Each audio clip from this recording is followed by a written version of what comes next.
Kemudian kita masuk dulu ke bab 1.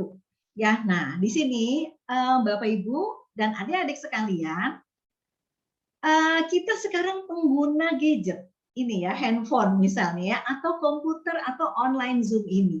Kok bisa sih kemarin 2020, 2019 mungkin ya, apakah kita sudah bisa melakukan ini, rapat dengan internet, saling bisa komunikasi di layar monitor? Kepikiran nggak? Enggak. Bisa nggak? Enggak. Bayangkan Bapak Ibu dan adik-adik sekalian, dalam waktu 1 tahun kita sudah terbiasa melakukan seperti ini. Belum 1 tahun, pandemi waktu 2020 bulan Maret, langsung bulan April, Mei ya, bulan Mei-nya kita udah bisa melakukan ini. Nah, artinya apa? Sadar atau tidak sadar, suka atau tidak suka, semua teknologi sudah dilakukan secara virtual, Internet of Things namanya. Sekarang kita bergantung sama saluran internet, ya. Jadi udah kayak makan nasi gitu, nggak ada internet kita nggak bisa hidup kali, mungkin ya, mungkin seperti itu. Meskipun kita hanya bergantung kepada Allah Subhanahu Wa Taala, gitu ya. Artinya apa? Banyak sekali yang harus kita adaptasi. Jadi nomor 1 Bapak Ibu, orientasi dulu yang harus kita lakukan. Adik-adik juga lakukanlah orientasi. Saya di SMK apa sih? Penyelenggaraannya bagaimana sih belajar mengajarnya? Daring online atau dari sekolah langsung? Sudah tatap muka atau masih di rumah? Sudah full masuk sekolah PTN, tatap muka, atau masih selang-seling bergiliran dari rumah? Tergantung tingkat keamanan COVID-nya gitu ya di tempat masing-masing. Lakukan aja itu. Nah, itu kan membutuhkan penataan hati, penataan emosi, penataan kita dengan keluarga, kita dengan anak didik, peserta didik, adik-adik siswa juga dengan guru dan sebagainya. Artinya kita perlu orientasi baru gitu. 1. Yang kedua, kalau kita sudah sadar seperti ini, pandemi masih ada. Kenapa sih mesti pakai masker terus? Ya itu proteksi ikhtiar. Karena nanti kalau kita sakit, langsung stres kita naik. Oh iya, saya nggak pakai masker sih ya, gitu ya. Ya itu kita jadi menyalahkan diri sendiri. Padahal bukan itu maksudnya. Kita menjaga optimal, ya karena Rasul pun mengatakan sesuatu yang sudah kita jaga, kita berusaha pasti akan memberikan hasil yang baik. Tapi kalau Allah mentakdirkan lain, kita sudah selesai tugasnya. Jadi tugas kita lakukan, berarti menyiapkan diri sebaik-baiknya melakukan adaptasi. Memang nggak enak ya, prokes ini repot banget gitu ya. Makan tenaga dan makan mungkin juga dana gitu ya, harus beli masker, beli sanitizer, selalu cuci tangan, tangan kita jadi kering gitu ya. Tapi itu upaya karena memang kita masih adaptasi gitu. Nah, seperti itulah.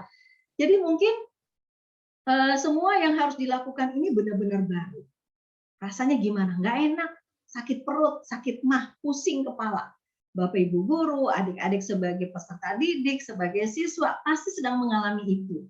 Mudah-mudahan sekarang sudah mulai terbiasa ya, sudah mulai hampir masuk 2 tahun. Jadi kita manusia yang cerdas, insya Allah sekolah kita sekolah yang bagus di Manbaul Arif. Insya Allah Bapak Ibu dan adik-adik peserta didik itu cepat untuk adaptasi menyesuaikan dirinya. Jadi siap untuk masuk dunia industri berbasis internet secara umum. Ya, nah, jadi lucunya begini, karena saya juga alhamdulillah pernah duduk di HR sebagai HR manager ya di berbagai industri. Jadi HR ini melihat lulusan SMK atau lulusan sarjana itu banyak.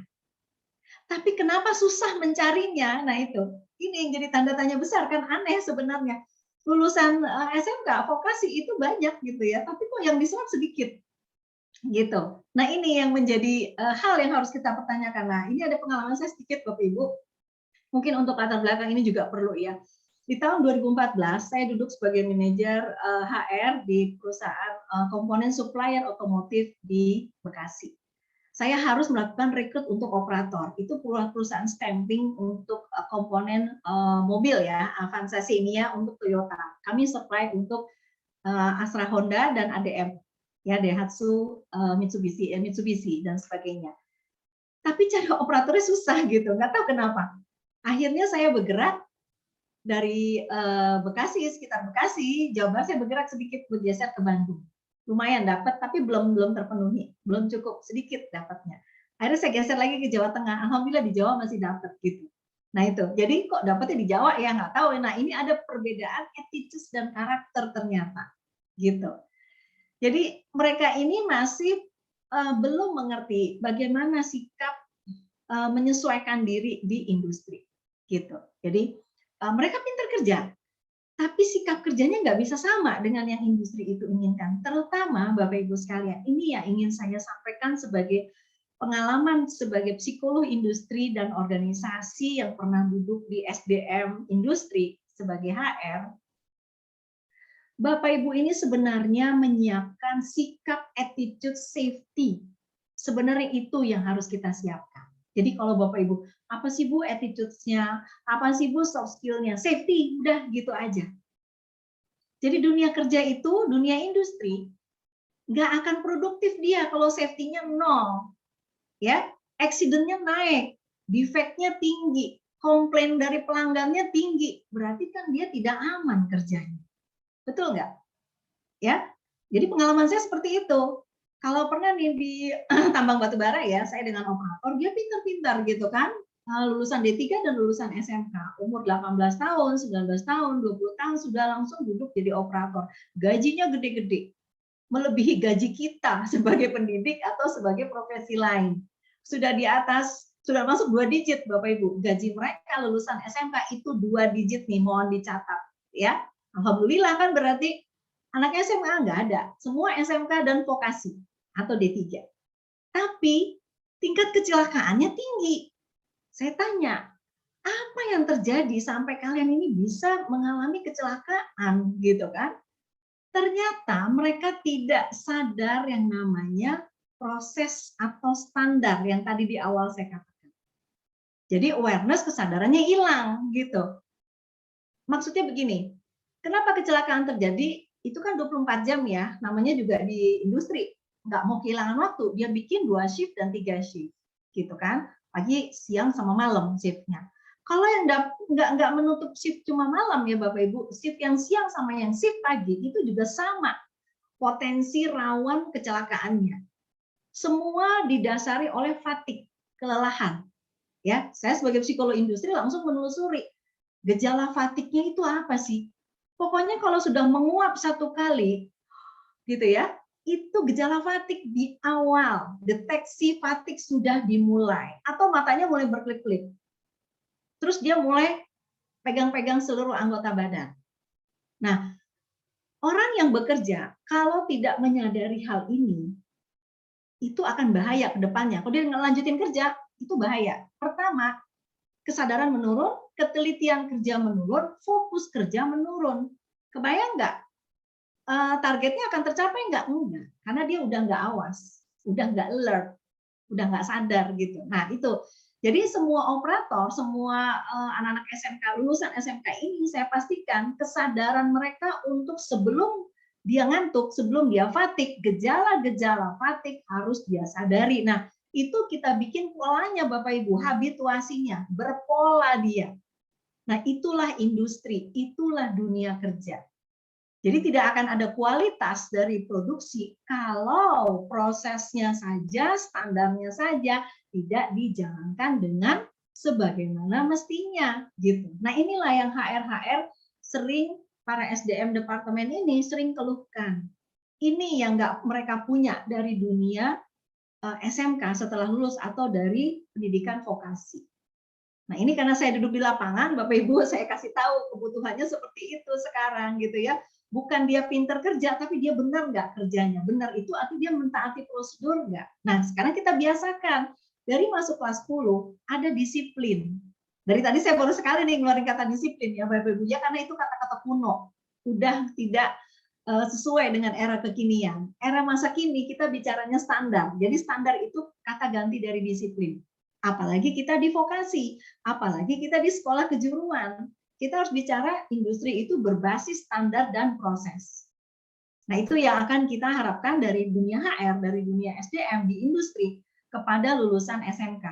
Berarti kita harus menyiapkan anak-anak ini mindset-nya dengan standar, dengan proses perilaku yang terukur dari masuk kelas 10. Karena kalau kita baru mulai di kelas 11, mau menyiapkan PKL nggak dapet karena waktunya nggak cukup gitu ya. Misalnya mereka mau PKL bulan depan, hari ini baru kita tentukan standar, dijalanin nggak dapet Bu, Pak. Mendidik standar perilaku orang minimal itu 3 bulan. 3 bulan itu baru melengkapi pengetahuannya, belum sampai attitudes, belum sampai skill, apalagi attitudes. Itu makan waktu infrastrukturnya satu proses itu 1 tahun. Karena satu putaran industri kan 1 tahun ya. Dari Renstra sampai Q1, Q2, Q3, Q4, kuartal maksudnya. Begitu. Jadi kita mulai dari kelas 10. Nah, kemudian disarankan oleh kurikulum ini oleh para industri berarti harus benar-benar berorientasi ke dunia kerja. Productivity world, dunia produktivitas, atau dunia service, atau dunia pelayanan. Jadi jangan lagi mengacu ke akademisnya saja, gitu ya. Nah, ini nanti mungkin Bapak Ibu bisa membaca di bukunya, apa sih harapan-harapan dari dunia industri itu sendiri, kenapa PPKS ini menjadi muncul membantu melengkapi program BKK yang selama ini dijalankan oleh SMK. Karena SMK ini menjadi merasa saya sekolah kejuruan, sejajar dengan SMA. No, bukan. Ya, kita menyiapkan peserta didik, adik-adik bersekolah di SMK itu belajar untuk siap kerja, gitu. Nah, mungkin juga pelajaran matematika, pelajaran lainnya itu nggak akan sama dengan SMA, beda. Ya, jadi akan dilatih bagaimana adik-adik bisa menjalankan cara berpikir dalam bekerja. Disitulah matematikanya dibutuhkan. Gitu. Tapi kalau adik-adik sebagai peserta didik suka dengan matematika, silakan mau memperdalam, monggo, nggak apa-apa. Gitu ya, misalnya belajar kursus ke bimbel, mau memperdalam matematika, nggak apa-apa. Itu mungkin hobi dan sangat menyukai bidang-bidang analitis, menganalisa data, itu kan matematik semua basicnya. Nggak apa-apa, silakan. Ya, itu bagus aja. Tapi juga jangan memaksakan, nanti lesnya sama guru SMA, matematikanya jangan. Itu udah beda cara berpikirnya. Matematika oleh guru SMA itu akan dikejar sainsnya, keilmuannya. Sementara adik-adik belajar matematika di SMK itu untuk membantu pola pikir bekerja. Gitu ya. Kenapa sih Bu kita harus belajar matematika? Ya iyalah, supaya bisa ambil keputusan, gitu kan? Jadi kalau misalnya ini saya belokkan ke kanan 90 derajat, berarti saya harus membelokkan misalnya besi ini dibikin apa namanya siku-siku gitu ya, dibentuk gitu besinya itu dengan berapa derajat. Nah, itu kan matematika. Berarti untuk keperluan praktis ya, seperti itu. Nah, kemudian nanti ini bisa ditelusuri lebih jauh lagi. Jadi PPKS ini eksis untuk membantu SMK sesuai dengan Inpres yaitu tahun 2016 tentang bagaimana peningkatan kualitas SDM kita. Jadi gini, negara yang berhasil itu karena banyak SDM-nya yang juga bagus. SDM itu manusianya ya. Semua bayi lahir itu adalah SDM Bapak Ibu. Sekarang apa bedanya dengan kita yang dewasa, yang remaja, adik-adik yang sudah bersekolah sekian tahun dan punya gelar-gelar pendidikan, sarjana atau keahlian sertifikasi. Itu namanya human capital. Ya, kapital manusia. Jadi sekarang kita tidak menyebut lagi SDM, makanya SDM unggul. SDM unggul itu human capital sebenarnya. Apa yang dimaksud? Satu orang duduk di sini, dia punya keahlian yang unik. Di sebelahnya ada satu orang lagi, dia punya keahlian yang unik. 10 orang berkumpul, 10 orang punya keahlian yang unik. Jadi masing-masing dari diri kita masing-masing, adik-adik dan Bapak Ibu guru serta pimpinan organisasi sekolah itu punya keahlian, gitu. Itulah human capital. Jadi tidak ada orang yang tidak mampu, nggak mampu kerja tuh nggak ada lagi sekarang. Nah itu bedanya dengan SDM. Jadi kita harus bicara, semua orang harus punya keahlian. Itu aja dulu. Nah itu yang akan kita isi ke dalam setiap peserta didik. Nah tapi jangan lupa Bapak Ibu, setiap peserta didik itu akan mendapat ilmu dari pendidiknya tentu saja. Berarti katakanlah mungkin Bapak Ibu guru yang resmi mengajar membuka kelas di SMK, di sekolah, itu berarti akan memberikan semua ilmu, semua inspirasi ke siswa, gitu ya. Jadi kita mendidik nih, tapi apakah hanya ilmu kerasnya aja yang kita sampaikan ke anak-anak ini? Hanya ilmu kerasnya saja yang mereka ingin tahu, gitu ya? Tidak. Bahkan saya menyarankan siswa kelas 10 kalau bisa diajarkan oleh guru-guru senior yang mengerti tentang industri pekerjaan jurusan ini, gitu. Jadi jangan guru-guru yang junior yang baru lulus dari sekolah guru misalnya gitu ya, yang lulusan pendidikan SMK, kejuruannya langsung masuk mengajar, nanti dulu, paling tidak 1 semester. Dampingi dulu dengan guru-guru senior. Buat apa? Buat membuat anak-anak kelas 10 ini memiliki orientasi. Oh, saya setelah lulus ini berarti saya akan seperti ibu itu. Saya akan seperti bapak itu kerjanya. Keren loh. Pinter loh bapak itu ngajarin. Keren loh Ibu Nova itu cantik gitu. Ya, dia akan mendapatkan itu. Jadi anak-anak ini apakah mengikuti apa yang kita ucapkan? Belum tentu. Karena bahasa ucapan itu akan berpengaruh hanya 20% Bapak Ibu. Jadi kesimpulan kita jangan kebanyakan ngomong. Nasihat kita kurangin. Mereka sudah cukup pintar untuk mengerti nasihat sejak kelas 5 SD. Jadi kebayangkan ya. Jadi anak-anak SMK ini menjadi orang dewasa Bapak Ibu. Jangan salah, mereka menjadi partner kita. Nanti lulus menjadi kolega kita tuh, rekan bisnis kita bisa-bisa ya soal mereka lulus kelas 12. Meskipun umurnya belia. Belum sampai 20 gitu kan. Kenapa? Karena mereka harus memiliki inspirasi di sini gitu. Ya kan? Jadi dia tidak hanya membeli buy in ilmu yang akan kita sampaikan. Tapi yang dia beli itu, yang dia buy in itu adalah siapa kita, self image kita. Ya, figur kita. Mohon maaf, banyak juga peserta didik, siswa-siswa itu lebih ngefans sama orang-orang misalnya TU atau ibu-ibu di kantin atau bapak security keamanan. Kenapa? Karena mereka lebih keren ngasih apa ya? Bisa memahami, mau mendengarkan, mau menemani, kayak gitu. Sesimpel, sesederhana itu gitu. Nah, jadi sebelum kita masuk, apa sih yang harus kita kembangkan untuk anak-anak ini punya kompetensi dalam karirnya lulus nanti dulu. Bapak Ibu harus kembali dulu ke diri sendiri. Saya sebagai pendidik, sudah pantas belum untuk mendidik anak-anak ini nanti lulus siap masuk dunia kerjanya, dunia industrinya. Nah, jadi ada juga nih dari pengalaman yang lalu di sebuah SMK tanya ke saya, Bu, gimana sih Bu, anak lulusan saya tidak mau bekerja di bidangnya, perawatan kalau nggak salah ya.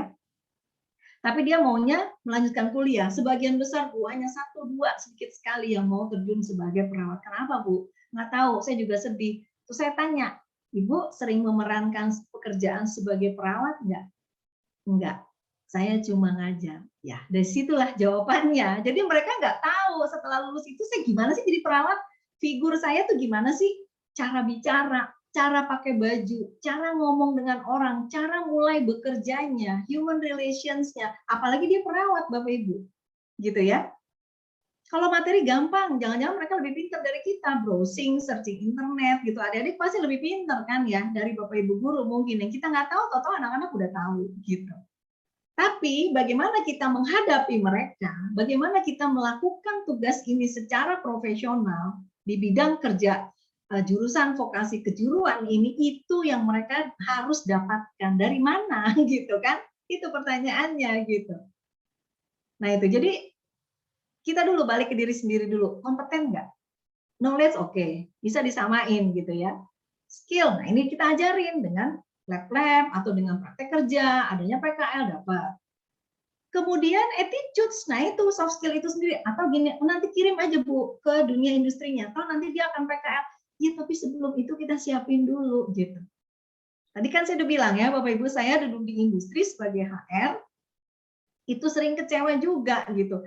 Kok nih anak nggak diajarin ya bagaimana cara berkomunikasi. Komunikasi itu yang nomor 1 gampang Bapak Ibu, eye contact. Jadi kalau kita ngomong ketemu orang, kita lihat matanya gitu.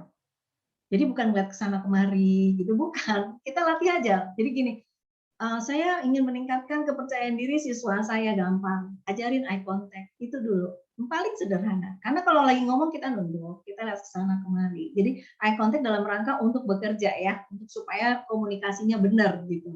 Oh iya maksudnya ini. Dan itu juga saling menghargai sesama manusia sebenarnya.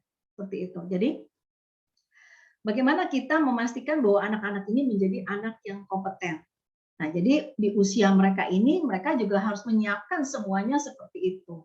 Nah, di sini juga memastikan bahwa kalau dari mahasiswa psikologi UI tahun lalu ya 2020, itu anak-anak SMK masuk ke jurusan apa, ke vokasi SMK ini karena mereka juga didorong gitu ya, atau ikut-ikutan, bukan dari kesadaran sendiri. Kenapa? Karena SMK-nya nggak tampil gitu ya, brandingnya belum cukup sekolah kita ini, sekolah SMK ini. Makanya anak-anak SMP ini nggak tahu, ya udah langsung aja masuk ke SMK mana yang akan dituju dan sebagainya dengan alasan klasik. Jadi sekarang pemikiran memilih sekolah di SMK itu harus diubah dengan era digital 4.0 ini. Apa? Era industri.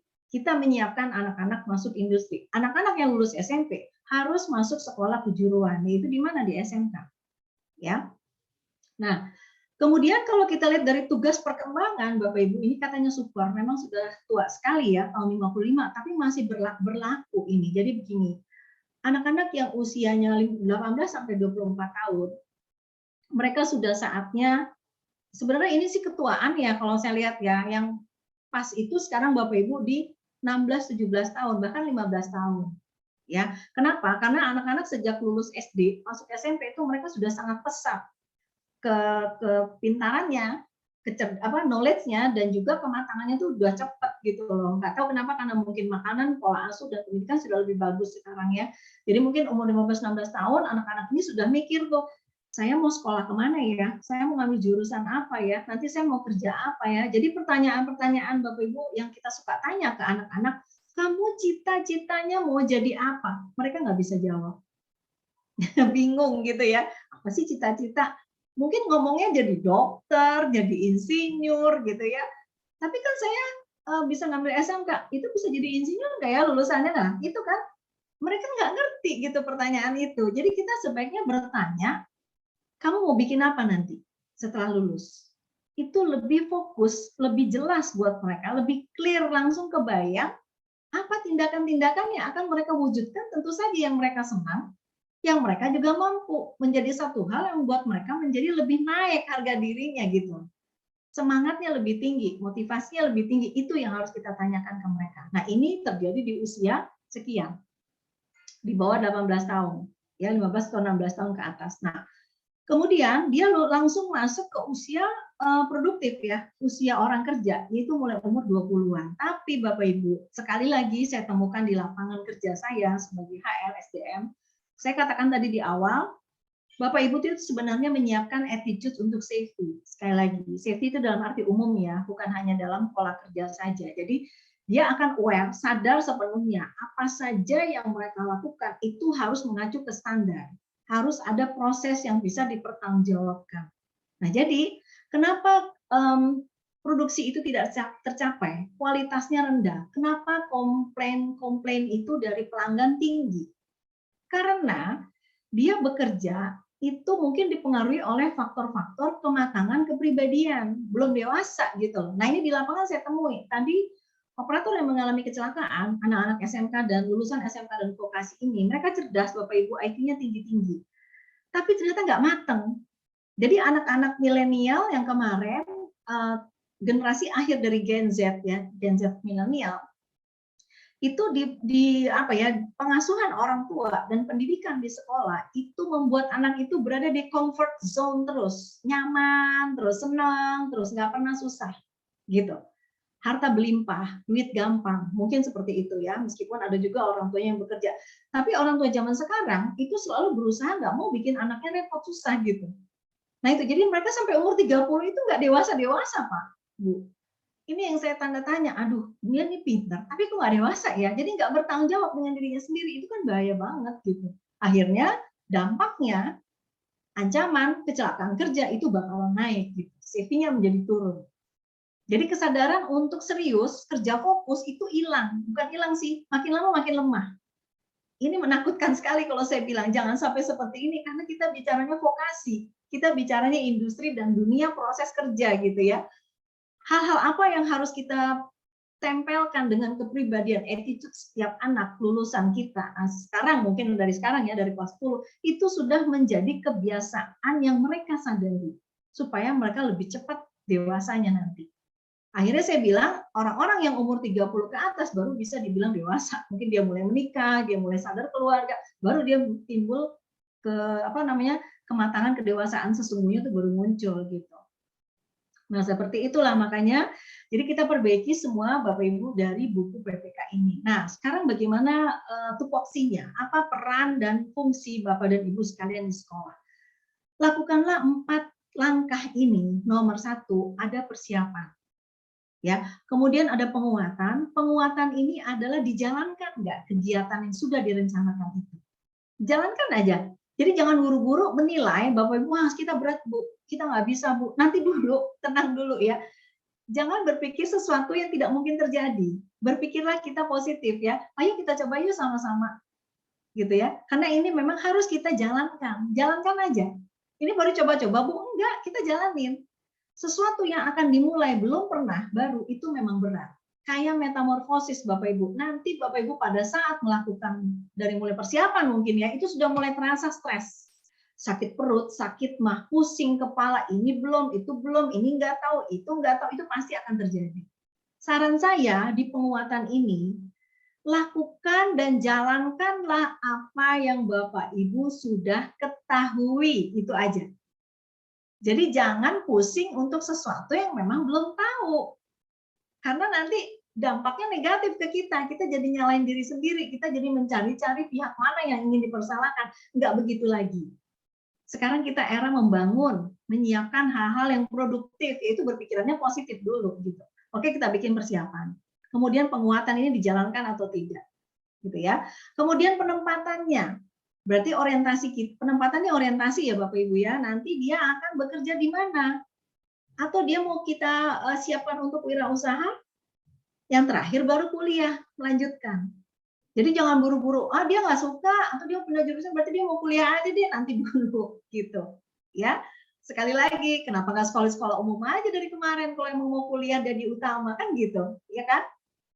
Saya sih terus terang aja ngomongnya gitu ya Bapak Ibu ya. Jadi kita harus pastikan sejak kelas 10 mereka di benak anak-anak ini, adik-adik juga ya sebagai siswa, sejak kelas 10 siapkanlah mindset berpikir saya mau kerja di situ. Saya mau masuk kerja di industri mana? Saya mau bikin usaha apa? Ya, tapi kan saya boleh kuliah Bu, boleh, nggak apa-apa. Kalau bisa ngedouble sambil kerja lebih sambil kuliah itu malah lebih keren. Memang Anda akan membuat inovasi kan nanti ke depan untuk kejuruan dan keahlian, ya kan? Itu bagus. Tapi kalau misalnya nanti aja deh Bu, saya mau kerja dulu ya nggak apa-apa. Yang penting kerja. Karena ilmu kejuruan itu yang akan ditunggu oleh industri dan masyarakat Indonesia bahkan luar negeri. Gitu. Jadi kita global think ya, berpikirnya global sekarang. Indonesia sudah masuk di kelas global. Kemudian bagaimana kita menelusuri ya karir seperti apa yang akan dimasuki oleh adik-adik atau anak-anak kita ini Bapak Ibu. Nah, itulah gunanya tracer study. Kita tanya dari lulusan kita ini ada berada di mana saja mereka, sedang melakukan apa saja. Catat aja, semua catat. Jadi kita tidak minta penilaian dari lulusan-lulusan alumni ini enggak. Kamu ngapain? Bulan apa kamu mulai kerja? Kamu melakukan apa sekarang? Jadi pertanyaan yang sangat bakalan berhasil di penelusuran ini, kamu melakukan apa sekarang? Nah itu aja. Meskipun mungkin dari Mitra Studi memberikan aplikasi ya untuk tracer study ini kita ikuti aja, gitu. Nah jadi Bapak Ibu bisa melakukan program persiapan dulu seperti tadi yang dikatakan, bisa melakukan penelusuran minat dan bakat, melihat potensi kemampuan dari peserta didik anak-anak ini akan kita arahkan seperti apa dan kemana tentu saja. Ya, jadi output dari pengenalan minat dan bakat ini di persiapan itu akan memberikan jawaban kepada Bapak Ibu dan peserta didik. Anak-anak kita ini dididiknya seperti apa nanti 3 tahun, kelas 10, kelas 11, dan kelas 12. Dan anak-anak pun akan tahu dia akan kuat di mana, mengerjakan apa, bagaimana caranya. Ini yang membuat semua pihak gembira. Jadi Bapak Ibu udah kenal siswa, peserta didik, adik-adik sekalian pun udah tahu saya tuh siapa, saya kekuatannya di mana, saya mampunya apa, saya senangnya apa, makanya saya akan kerjanya ngapain nanti itu. Gitu. Jadi bukan minat untuk mengerjakan tugas, misalnya Sorry, saya pengen memastikan lagi jurusan di Matbaul Arif ini apa saja ya Bapak Ibu? Mungkin bisa diketik di kolom chat supaya saya juga lebih detail nanti ya. Boleh saya dibantu Bapak Ibu jurusan-jurusannya aja yang umum ya, boleh dicatat dulu. Mak Nah, satu kemudian TKJ saja, teknik PKJ. komputer dan jaringan. Oh, teknik komputer jaringan ya. Yang Ya, jurusan tambahan lain nggak ada ya Pak ya? ada Bu. Oke, berarti sangat kekinian ya teknik komputer jaringan. Nah, berarti kita akan memastikan apa sih dunia industri dan dunia usahanya nanti yang akan ditekuni oleh adik-adik yang lulus dari sekolah ini nanti, gitu ya. Itu sudah akan memberikan jawaban. Nah, kalau kita bisa menjawab itu, saya lulus SMK, saya akan menjadi ahli apa? Keterampilan apa yang saya miliki? Bikin jaringan antar unit, bikin jaringan antar gedung, misalnya itu lagi dicari sekarang soalnya ya, menjadi programmer, menjadi membuat algoritma, itu kan luar biasa. Ini yang harus dijawab oleh setiap anak-anak atau peserta didik. Nah, kemudian melakukan tracer tadi yang harus dilanjutkan. Nah, jadi tujuannya kita menjalankan PPK ini adalah yang memberikan pedoman ya, secara umum simulasi dari industri itu ada dijalankan oleh sekolah. Kemudian bagaimana pelaksanaannya yang akan dilakukan oleh sekolah masing-masing, oleh SMK masing-masing, kemudian memberikan acuan kepada SMK, kepada sekolah kita, apa yang perlu disiapkan terkait dengan karir setiap anak, karir setiap peserta didik nanti. Udah 3 itu aja. Membuat miniatur industri, kemudian konsepnya seperti apa, menyiapkannya, dan kemudian apa pekerjaan anak-anak ini nanti. 3 itu dari tujuan PPK ini. Nah, jadi ini di sini akan banyak sekali acuan-acuan dari Undang-Undang Sisdiknas ya tentang persiapan sumber daya manusia, manusia yang unggul gitu kan. Kemudian bagaimana kita mengisi setiap anak-anak murid peserta didik ini dengan knowledge, kemampuan, kemudian skill kerjanya, bagaimana mereka cara bekerja menjadi programmer, apakah mereka sudah menguasai ilmu coding dan sebagainya, tentang elektronika, juga elektronik, kelistrikan dan sebagainya, apakah mereka juga punya sikap kerja yang siap, ya soft skill, attitude, readiness, kesiapan untuk bersikap efektif dalam dunia kerja nanti. Jadi sekali lagi kita didik mereka menjadi manusia yang benar, tapi menjadi manusia yang pintar, mereka sudah pintar. Itu yang akan menjadi doa kita untuk anak-anak. Itu undang-undangnya udah ada nih. Nah sekarang bagaimana tata kelola kita melakukan persiapan PPKS ini di sekolah. Nah kemudian ini ada